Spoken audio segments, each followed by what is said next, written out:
Hello everyone. So let's start with today's class. Today's class is on carbohydrates. In last lecture we studied about macro and micronutrients. और उसके पहले वाली class में we have studied about what is nutrition and what are nutrients.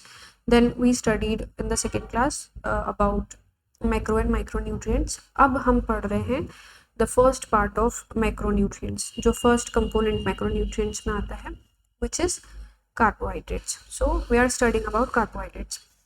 तो carbohydrates को हम पूरी detail में पढ़ेंगे. कार्बोहाइड्रेट्स होते क्या है, कैसे डाइजेस्ट होते हैं, फंक्शंस क्या होते हैं इसके, और प्रोटीन स्पेयरिंग एक्शन के बारे में भी पढ़ेंगे कि कार्बोहाइड्रेट का क्या रोल है प्रोटीन स्पेयरिंग एक्शन में. So we are going to study everything in detail.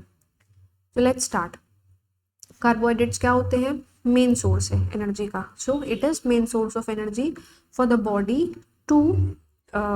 Body to move, work and live. मतलब हमको जो भी एनर्जी चाहिए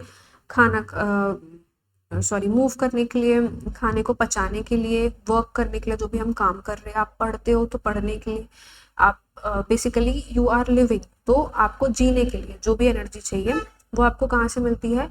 कार्बोहाइड्रेट से मिलती है. सो कार्बोहाइड्रेट क्या है? चीप है बहुत ज़्यादा, है ना. चावल में मिल जाता है, मिलेट्स के में मिल जाता है, रोटी में मिल जाता है आपको. सो ये चीप है, ये बहुत ज़्यादा एक्सपेंसिव नहीं है, इजीली अवेलेबल है और इजीली डाइजेस्टेड भी है. बहुत अच्छे से इजीली डाइजेस्ट भी हो जाता है और इसका कोई बाय प्रोडक्ट भी नहीं निकलता. जैसे प्रोटीन का बाय प्रोडक्ट निकलता है यूरिया साइकिल से, उसको अमोनिया यूरिया साइकिल में जाता है. उसको भी हम प्रोटीन वाले सेक्शन में यूरिया साइकिल और अमोनिया जो सब है उसका पूरा हम पढ़ेंगे डिटेल में. अभी के लिए इतना समझ लो कि जैसे प्रोटीन का कोई बाय प्रोडक्ट होता है वैसे कार्बोहाइड्रेट का कोई बाय प्रोडक्ट नहीं होता, इसलिए ये इजीली डाइजेस्टेड है और इसीलिए ये मेजर पार्ट ऑफ हमारी डेली डाइट का होता है. मतलब जैसे हम आरडीए, आप जैसे मील प्लानिंग भी करते हो ना, तो मील प्लानिंग में भी आप ये चीज़ देखना. अगर कोई एमएससी स्टूडेंट्स हैं यहाँ पे या बीएससी थर्ड ईयर के स्टूडेंट्स हैं जो मुझे देख रहे हैं, तो मील प्लानिंग में भी हम क्या करते हैं? प्रोटीन तो ठीक है, हम 0.8 ग्राम अभी नए आरडी के अकॉर्डिंग हम देते हैं, बट हम उसके अलावा 70% क्या देते हैं? कार्बोहाइड्रेट देते हैं. और उसके बाद में 30% आप देते हो प्रोटीन नहीं, फैट, है ना. 30% आप क्या देते हो? फैट देते हो. प्रोटीन को आप 1 ग्राम पर केजी बॉडी वेट डिजीज है अगर तो, या फिर 0.8 ग्राम पर केजी बॉडी वेट के हिसाब से निकालते हैं. बट सबसे इंपॉर्टेंट चीज़ यहाँ पे क्या है? 70% प्रोटीन, 70% जो एनर्जी है आपकी, जो कैलोरीज का 70 पार्ट है, 70% पार्ट आपका क्या है? कार्बोहाइड्रेट. तो ये मेजर पार्ट है हमारी डेली डाइट का. कार्बोहाइड्रेट्स क्या होते हैं? ऑर्गेनिक कंपाउंड्स हैं, है ना. किस किस से मिलके बने हैं? कार्बन, हाइड्रोजन एंड ऑक्सीजन, 3 चीज़ों से बने हैं. और इनका बेसिक फॉर्मूला क्या होता है? C6H12O6, है ना. तो अब यहाँ पे देखो आप, C भी 6 है, O भी 6 है, लेकिन H12 है. H सबसे ज़्यादा है इसमें, 2 गुना ज़्यादा है ऑक्सीजन के कंपैरिजन में, इसीलिए इसको बोला गया है यहाँ पे 2:1 के रेशियो में है यहाँ पे हाइड्रोजन और ऑक्सीजन का रेशियो, तो इसलिए उसको बोला गया है हाइड्रेटेड कार्बन. क्यों हाइड्रेटेड कार्बन? कार्बन है ये बट हाइड्रेटेड है इसलिए क्योंकि इसमें हाइड्रोजन 2 गुना ज़्यादा है in comparison to oxygen and carbon. Hindi medium वालों के लिए स्लाइड है. लास्ट में I will do one thing कि मैं अपना कैमरा ऑफ करके आपको सारी स्लाइड्स एक बार दिखा दूंगी सो दैट आप स्क्रीनशॉट ले सको. अभी भी किसी को लेना है तो ले सकते हैं. सो नेक्स्ट आपका जो टॉपिक है, क्लासिफिकेशन हम पढ़ रहे हैं कार्बोहाइड्रेट्स का. तो क्लासिफिकेशन में आप देखो 2 तरह से आप क्लासिफाई कर सकते हो कार्बोहाइड्रेट्स को. इसके लिए हम एक ब्लैंक स्लाइड में समझेंगे कि इसको आप अपने नोट्स में भी ऐसे ही बना सकते हो. क्लासिफिकेशन हम पढ़ेंगे तो ऐसे आप एक टेबल बना सकते हो प्रॉपर. थोड़ा टेढ़ा हो गया. सिंपल कार्बोहाइड्रेट्स होते हैं और आपके होते हैं कॉम्प्लेक्स. कॉम्प्लेक्स में तो आपके ज़्यादा नहीं आते, स्टार्च और ग्लाइकोजन, है ना. अगर आप उसको एनिमल्स में प्लांट्स में देखो, अगर आप उसको कि प्लांट्स में कैसे स्टोर होता है कार्बोहाइड्रेट, तो एज स्टार्च होता है. और एनिमल्स में कैसे होता है? As glycogen. एनिमल्स में, ह्यूमंस में, हम लोगों में एज ग्लाइकोजन स्टोर होता है. और सिंपल में आपका आ जाएगा सारी चीज़ें यहाँ पे सब दिया हुआ है आपका कि सिंपल कार्बोहाइड्रेट्स में क्या क्या है. 1 और 2 शुगर यूनिट्स हैं. इसमें आपको दिया है ग्लूकोज, फ्रक्टोज एंड गैलेक्टोज, सारी चीज़ें आपको दी हुई है. आपका सिंपल में इसको आप दो तरीके से क्लासीफाई कर सकते हो। एक आपका मोनोसेकेराइड है और एक आपका डाइसेकेराइड है। सेकेराइड मतलब ग्लूकोज, है ना, सेकेराइड जो वर्ड यूज हो रहा है वो दैट इज फॉर ग्लूकोज। तो मोनो में आपका आ जाएगा ग्लूकोज, फ्रक्टोज एंड गैलेक्टोज। ठीक है, ये आपकी तीन चीजें आ जाएगी किसमें, मोनोसेकेराइड्स में। और डाइसेकेराइड्स में आपकी क्या क्या आ जाएंगी, सुक्रोज,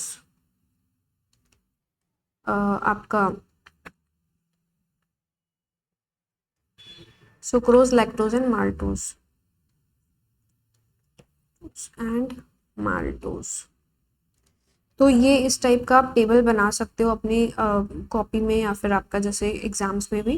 तो ये बना के और उसके बाद में फिर आप उसको डिफाइन कर सकते हो कि सिंपल कार्बोहाइड्रेट्स में 1 और 2 शुगर यूनिट्स होता है, क्विकली डाइजेस्ट होता है।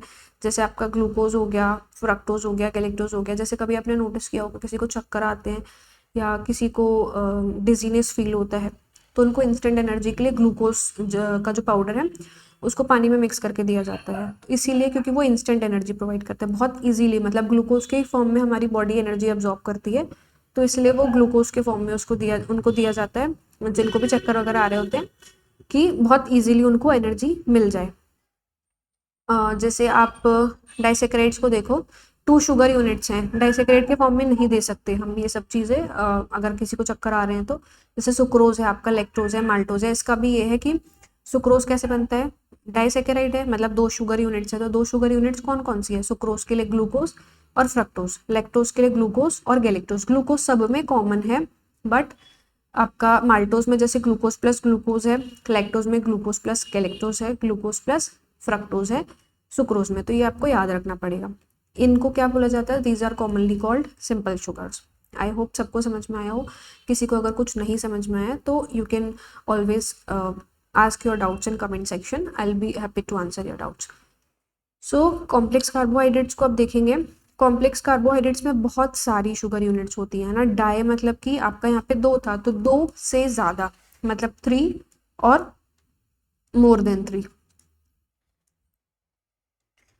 और मोर देन 3, उसमें आपका शुगर यूनिट्स होगा। Starch, dietary fibre, glycogen. Starch और ग्लाइकोजन की हमने उसमें टेबल में बात करी थी। और डाइटरी फाइबर जो है आपका जो भी हमको कार्बोहाइड्रेट से फाइबर वगैरह मिलते हैं, जैसे चिया सीड्स वगैरह, सैलड्स हम खाते हैं फाइबर के लिए, so they all come under carbohydrates.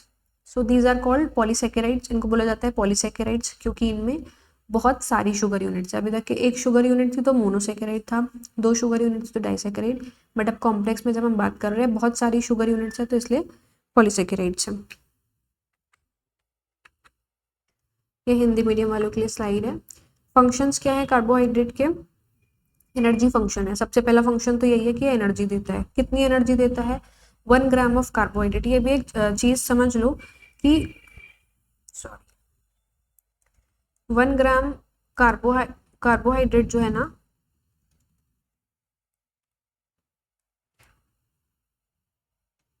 1 gram carbohydrate आपको कितनी एनर्जी देता है, 4 किलो कैलोरी पर केजी बॉडी वेट। नॉट पर KG body weight, 4 kilo calories देता है पर ग्राम, है ना, 1 ग्राम ऑफ कार्बोहाइड्रेट। और 1 ग्राम ऑफ प्रोटीन कितना देता है आपको, 4 किलो कैलोरीज। बट जो 1 ग्राम आपका फैट होता है, फैट थोड़ा सा एनर्जी डेंस होता है, उसमें ज़्यादा एनर्जी होती है, तो वो कितना देता है, 9 किलो कैलोरीज पर ग्राम ऑफ फैट। आपको कितना देगा, 9 किलो कैलोरीज। तो ये चीज़ याद रखने के लिए थोड़ी आप लोग के लिए है कि कार्बोहाइड्रेट और प्रोटीन तो 4 किलो कैलोरीज ही देगा पर ग्राम, बट फैट जो है वो 9 किलो कैलोरीज देगा, 2 गुने से भी ज़्यादा। सो ये चीज़ आपको याद रखनी है। ये हमने बताया आपको कि जब हम मील प्लान्स बनाते हैं तो 60 to 80% आपका उसमें कार्बोहाइड्रेट होता है। 60 to 65% नॉर्मली, 70% देते हैं हम, बट अगर कोई डिजीज है, कुछ ऐसा है, तो फिर उस हिसाब से फैट का जो अमाउंट है वो कम किया जाता है और कार्बोहाइड्रेट को और बढ़ाया जाता है। सपोज जैसे लिवर एवर की प्रॉब्लम रहती है ना, तो उनको फैट ज़्यादा नहीं दे सकते, बाइल से डाइजेस्ट होता है फैट, तो वहाँ पे बाइल का थोड़ा सा डिसफंक्शन होने की वजह से, लिवर का डिसफंक्शन होने की वजह से हम उनको देते हैं 85% कार्बोहाइड्रेट और 85 85% कार्ब और 15% उनको हम देते हैं फैट, 15%। ठीक है, ये चीज़ आप लोग को बाद में हम पढ़ेंगे, लिवर डिसऑर्डर्स, लिवर सिरोसिस, है ना, अल्कोहलिक नॉन अल्कोहलिक जो भी चीज़ें हैं तो वो हम पढ़ेंगे, तब उस टाइम पे हम बात करेंगे इसकी कि कैसे उसका डिस्ट्रीब्यूशन होता है और क्या क्या चीज़ें दी जाती है और कैसे किस टाइप के फैट्स, 15% में भी किस टाइप के फैट्स हम उनको प्रोवाइड करते हैं, तो वो सब चीज़ें हम डिस्कस करेंगे। अभी क्या है, अभी हाँ, अभी जो है कार्बोहाइड्रेट आपका क्विकेस्ट है, क्विकेस्ट एनर्जी प्रोवाइड करता है, most efficient source of energy है, क्विक भी है बट मोस्ट एफिशिएंट भी है। ठीक है, बहुत इजीली डाइजेस्टेड है। They support daily activities like walking, working, exercising, ये हम पढ़ चुके हैं। रेस्टिंग मेटाबॉलिज्म मतलब आपका इसमें बीएमआर, बीएमआर पे भी हम एक क्लास रख लेंगे, वो भी हम मतलब आप बेसिकली जब रेस्ट कर रहे होते हो तब जो आपको एनर्जी लगती है उसको बीएमआर बोलते हैं। मतलब आप जब सिर्फ लेटे हुए हो, आप बैठे बैठे भी नहीं, आप लेटे हुए हो, कुछ काम नहीं कर रहे हो आप, या आप स्लीपिंग स्टेज में हो, तब उस टाइम पे जो आपका हार्ट बीट है, जो भी चीज़ें हैं, जो आपके इंटरनल बॉडी फंक्शंस के लिए जो एनर्जी लगती है उसको बीएमआर बोलते हैं। सो उसके बारे में role of glucose in brain function, brain function के लिए ग्लूकोज का क्या रोल है। ग्लूकोज इज कार्बोहाइड्रेट, तो इसके बारे में भी समझो। Glucose is essential for the nervous system, the brain depends almost entirely on glucose for energy. कभी भी आप देखो, जैसे मैंने आपको बताया कि कभी कंफ्यूजन होता है या चक्कर आते हैं, डिजीनेस फील होती है किसी को, तो उनको क्या दिया जाता है इंस्टेंट एनर्जी के लिए, ग्लूकोज दिया जाता है। तो वही हमने जो पहले बात करी वही है यहाँ पे कि अगर लॉस ऑफ कॉन्शियसनेस, अगर किसी को एकदम से ही सर घूमने लग जाए एकदम से ही, तो उनको ग्लूकोज का पाउडर वो करके पानी में डाल के उनको दिया जाता है ताकि उनको इंस्टेंट एनर्जी मिले, है ना। और अगर आप ग्लूकोज अपना डाइट में कार्बोहाइड्रेट अगर आप हटा दो, है ना, वेट लॉस के लिए करते हैं लोग, कार्बोहाइड्रेट को थोड़ा कम कर देते हैं, प्रोटीन ज़्यादा कर देते हैं, बट अगर आप वेट लॉस जो भी रीज़न से, वेट लॉस के लिए या जो भी रीज़न से आप कार्बोहाइड्रेट को अगर अपनी डाइट से बहुत हटा दो, बहुत हद तक कम कर दो, तो क्या होता है, परमानेंट ब्रेन डैमेज भी हो सकता है। बिकॉज बॉडी हमारे ब्रेन को चाहिए रहता है glucose as source of energy, main source of energy. तो अगर उसको नहीं मिलता है एनर्जी तो ब्रेन आपका अच्छे से फंक्शन नहीं कर पाता, तो परमानेंट ब्रेन डैमेज भी हो सकता है। नेक्स्ट आपका है, ये हिंदी मीडियम वालों के लिए, नेक्स्ट आपका है प्रोटीन स्पेयरिंग एक्शन। इसको हम पढ़ेंगे नेक्स्ट क्लास में, इसलिए क्योंकि ये थोड़ा सा लंबा टॉपिक है, इसके लिए थोड़ा सा डिटेल में करना पड़ेगा, तो इसको हम पढ़ते हैं नेक्स्ट क्लास में। अभी के लिए हम इतना ही रखते हैं। और one thing I will do कि अपना मैं कैमरा ऑफ करके आप लोग को स्लाइड्स दिखा देती हूँ, so that you can take screenshots of every slide. We'll start from slide 1. ले लो आप screenshot.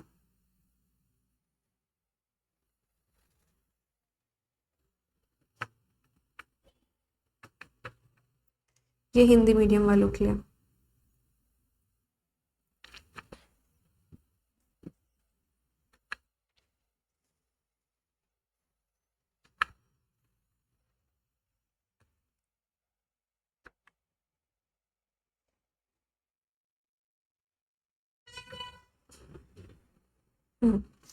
So that's all for today.